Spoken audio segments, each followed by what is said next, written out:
नमस्कार, जय हिंद, वंदे मातरम। मित्रों, आपका उज्जवल क्लास आरटीपी में स्वागत है, अभिनंदन है।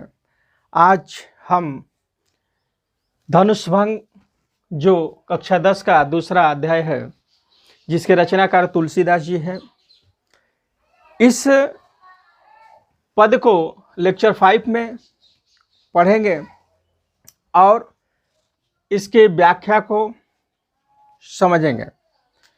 सर्वप्रथम कोई भी क्वेश्चन होता है हाई स्कूल के पेपर में तो एक पैराग्राफ दे दिया जाता है और उस पैराग्राफ में या तो दोहा आ जाता है या फिर जो है चौपाई आ जाता है और इस दोहे और चौपाई का आपको संदर्भ सहित हिंदी व्याख्या करने के लिए आता है। तो इस तरह के जो पद आएंगे वह 6 नंबर में आएंगे हाई स्कूल के पेपर में, यूपी बोर्ड के परीक्षाओं में। तो आइए हम इसको पढ़ते हैं। सर्वप्रथम आपको क्या करना है कि संदर्भ लिखना है, तो संदर्भ लिखेंगे प्रस्तुत पद हमारी पाठ्य पुस्तक या प्रस्तुत पद हिंदी काव्य में संग्रहित धनुष भंग नामक शीर्षक पाठ से लिया गया है, जिसके रचनाकार तुलसीदास जी है। और यह पद श्री रामचरितमानस से संग्रहित किया गया है, लिया गया है। ठीक है, तो ये जितने भी पद हैं ये तुलसीदास जी द्वारा रचित हैं और श्री रामचरितमानस से लिए गए पद हैं।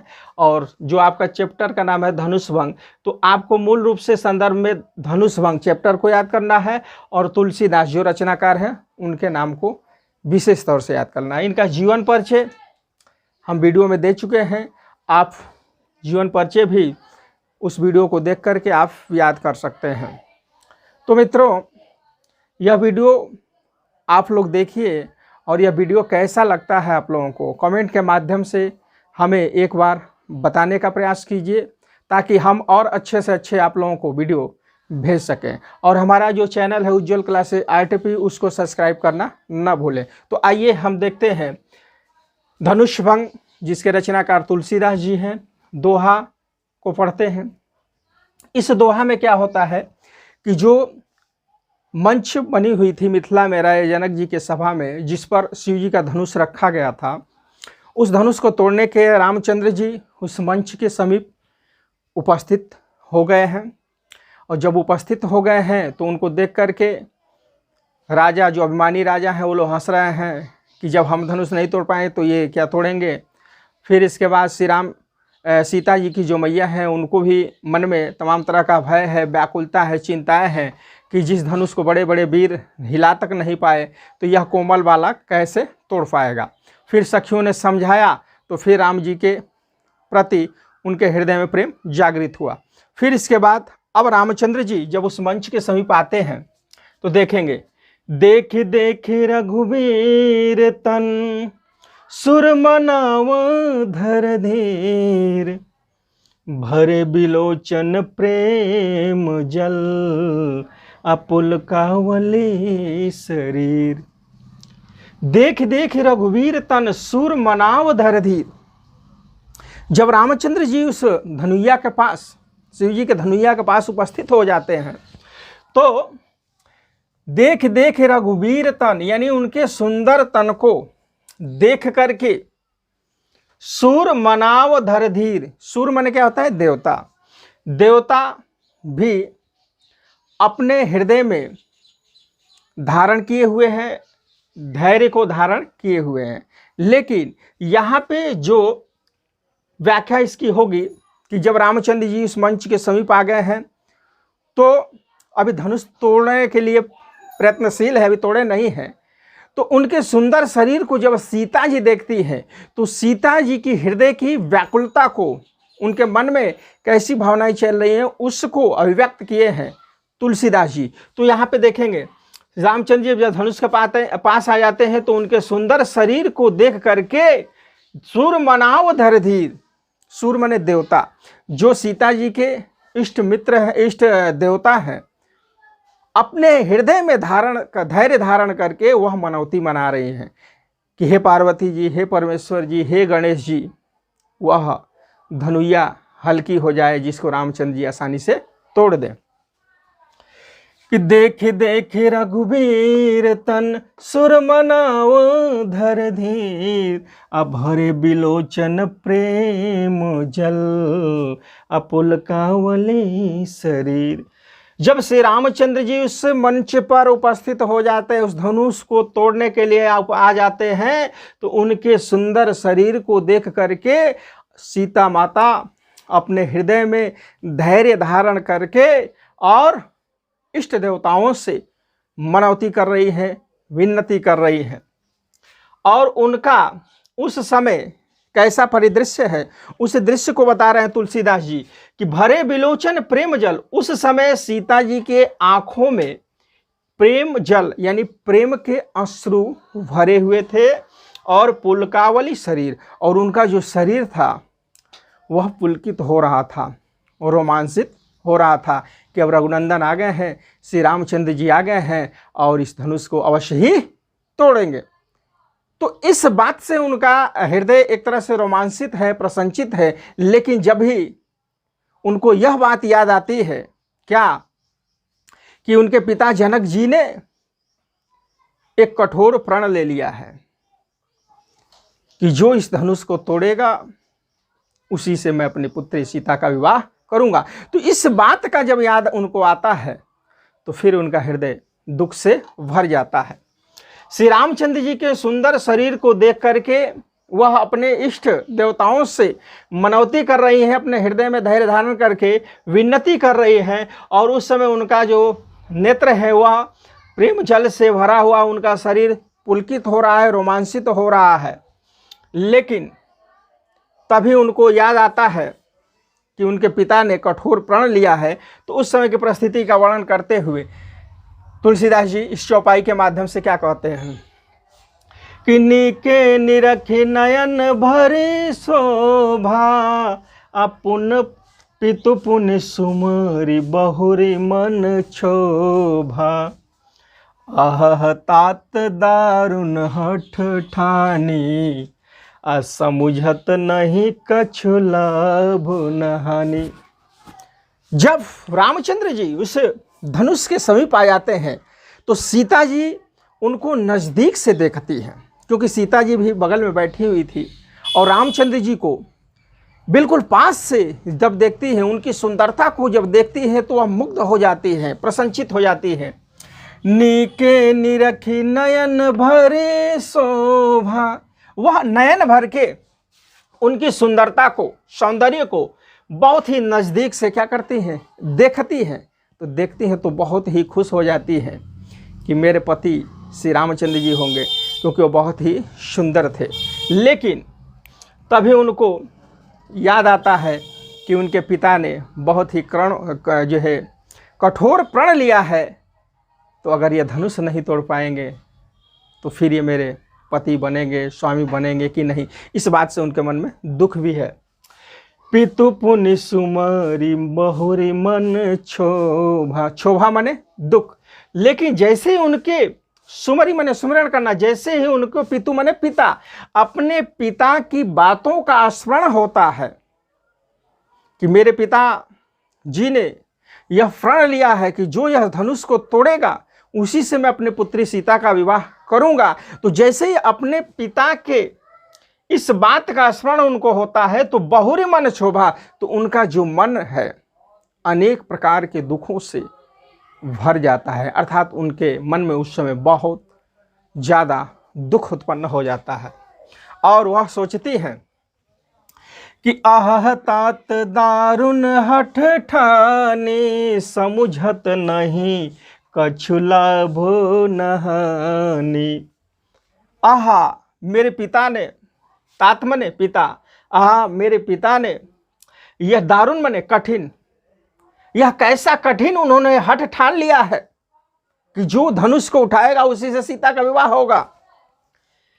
मेरे पिता ने कितना कठिन जो है प्रण ठान लिया है। समुझत नहीं कछु लाभ न हानि, मेरे पिता ने इस प्रण को ठानने से पूर्व ये नहीं समझा कि जो मैं प्रण कर रहा हूं इस प्रण में मुझे लाभ होगा या हानि होगा। इस बात को समझे बिना ही पिता ने ऐसा घोर प्रण कर लिया, घोर प्रण ठान लिया कि जो इस शिव जी के धनुष को उठाएगा उसी से मैं अपनी पुत्री का विवाह करूंगा। तो आज सीता जी भी देख रही है कि उस धनुष को तोड़ने के लिए बड़े से बड़े बाणासुर रावण जैसे बलशाली वीर तक हिला नहीं पाए। अब उसी धनुष को श्री रामचंद्र जी तोड़ने के लिए उपस्थित हुए हैं, जिनका शरीर बहुत ही कोमल है, सुंदर है। तो उनकी सुंदरता को देख करके तो ये तो मंत्रमुग्ध हो ही जाती है, लेकिन जैसे ही कठिन प्रण का, पिता के कठिन प्रण का इन्हें स्मरण होता है तो इनका हृदय दुख से भर जाता है। सचिव सभय सिख दे न कोई, बुध समाज बड़ अनुचित होई। अमंगल भवन अमंगल हारी, अद्रबहु सुदशरथ अजीर बिहारी। सचिव, सचिव माने मंत्री, सभय माने डर, सीख न देई अर्थात सीता जी सोच रही है कि जो यहाँ पे मंत्री लोग हैं, ये मंत्री लोग भी डर के मारे सीख अर्थात कोई शिक्षा मेरे पिताजी को नहीं दे रहे हैं और नहीं दिए कि हे राजन, यह जो प्रण कर रहे हैं ये बहुत ही कठिन प्रण है, हो सकता है कि इस प्रण को कोई पूरा कर पाएगा या नहीं कर पाएगा। तो ऐसा मन में सोच रहे हैं कि लग रहा है कि ये पूरे मंत्री लोग भी डरे हुए हैं। सचिव सभय सिख दे न कोई, बुध समाज बड़ अनुचित होई। बुद्धि माने बुद्धिमान। आज इस विद्वानों की सभा में अगर इस धनुष को कोई नहीं तोड़ पाएगा तो समझिए कि एक बहुत बड़ा अनुचित कार्य होगा।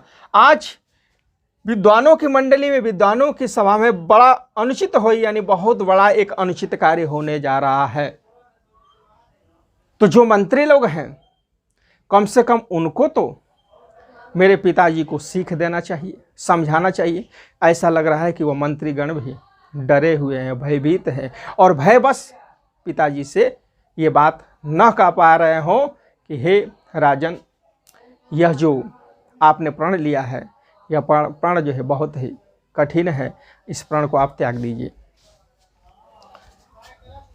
सोच रही है सीता जी, विचार कर रही है कि कह धन कलु सहु चापी कठोरा, कह श्यामल मृदु गात किशोरा।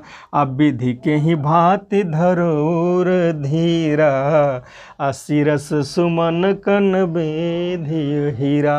सीता जी अपने मन में विचार कर रही हैं, सोच रही हैं कि कह धन कलु सहु चाहि कठोरा, यानी कहाँ वह शिव जी का जो धनुष है जो वज्र के समान कठोर है, और कहाँ कह श्यामल मृदु गात किशोरा। मृदु माने कोमल, गात माने शरीर, किशोरा माने श्री रामचंद्र जी। और कहाँ श्री रामचंद्र जी का कोमल शरीर, कहाँ वह शिव जी के धनुया वज्र के समान कठोर, और कहाँ श्री रामचंद्र जी का शरीर फूल के समान कोमल।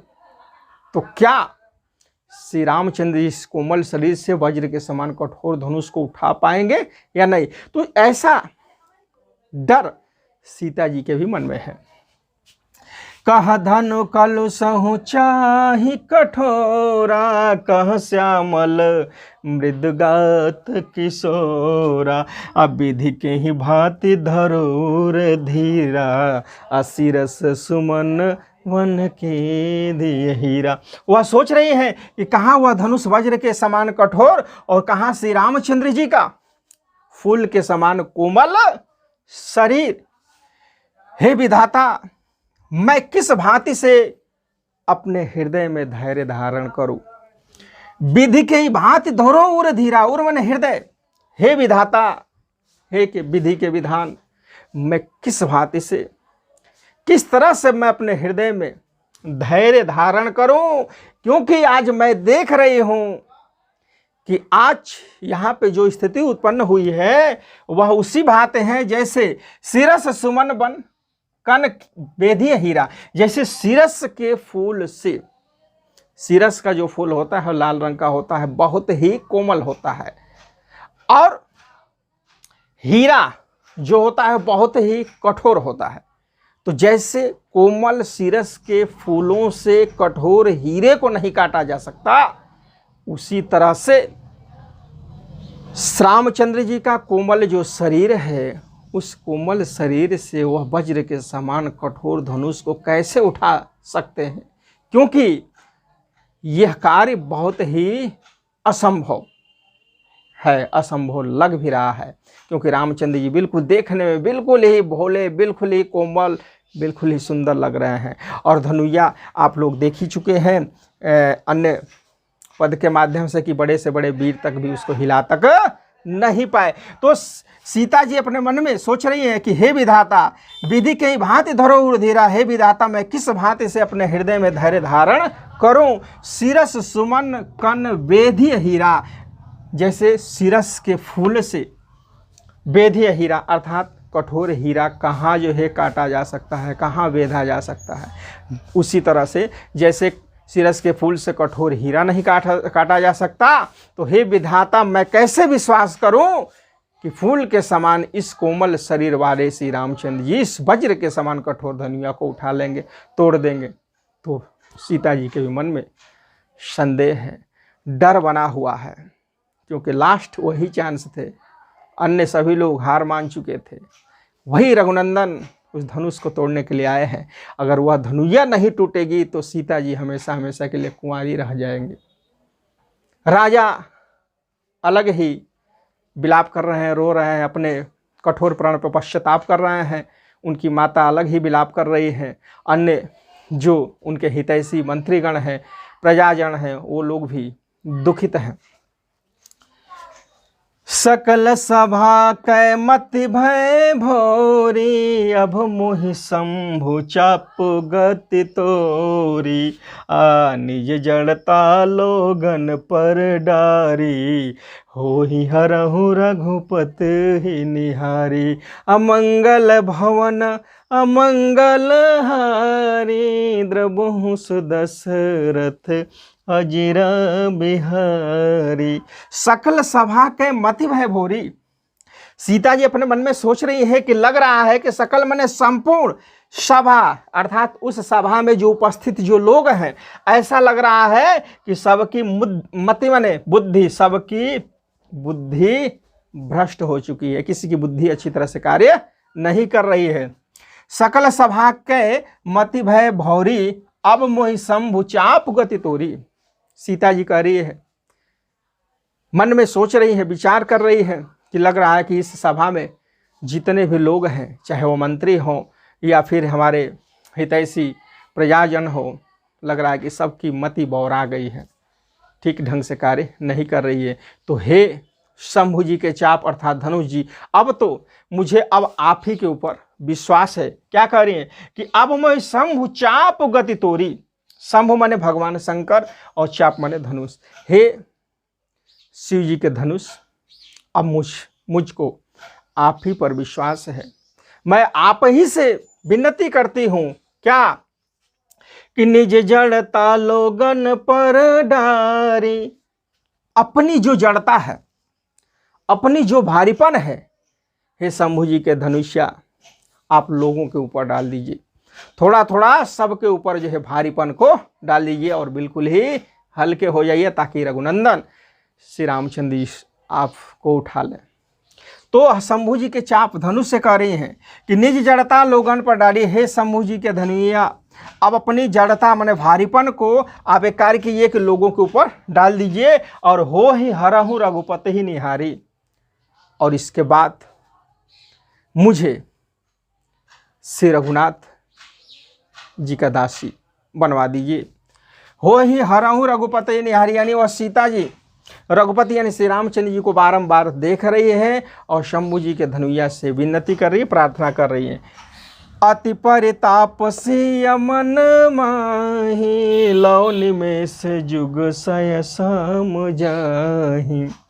उस समय रघुपति निहारी श्री रामचंद्र जी सीता जी को देखते हैं। सीता जी तो हृदय से व्याकुल हैं, तो उस समय क्या करते हैं, हो ही हराहू रघुपति निहारी, रघुपति माने श्री रामचंद्र निहारी माने देखना, सीता जी को देखते हैं क्या देखते हैं कि अति परिताप सीय मन माही। सीता जी के मन में उस समय अत्यंत ही व्याकुलता चल रहा था। श्री रामचंद्र जी वहीं पे खड़े खड़े सीता जी को देख करके ये जान लेते हैं कि सीता जी इस समय पूर्णतः व्याकुल है, और उनका लव निमेष जुग सय सम जाहि, और उनका एक एक जो क्षण है वह युगों के समान बीत रहा है। अर्थात एक पल बीतता है तो वह समझती है कि मेरा एक युग बीत गया। तो श्री रामचंद्र जी भी सोचते हैं कि अब हमें ज़्यादा विलंब नहीं करना चाहिए, हमें इस कार्य को शीघ्र अतिशीघ्र कर देना चाहिए, क्योंकि रघुनंदन के लिए वह धनुया कुछ नहीं थी, जो स्वयं साकार विष्णु भगवान का अवतार थे। उनकी तो एक लीला थी, जो लीला लोगों को दिखाने के लिए कार्य कर रहे थे।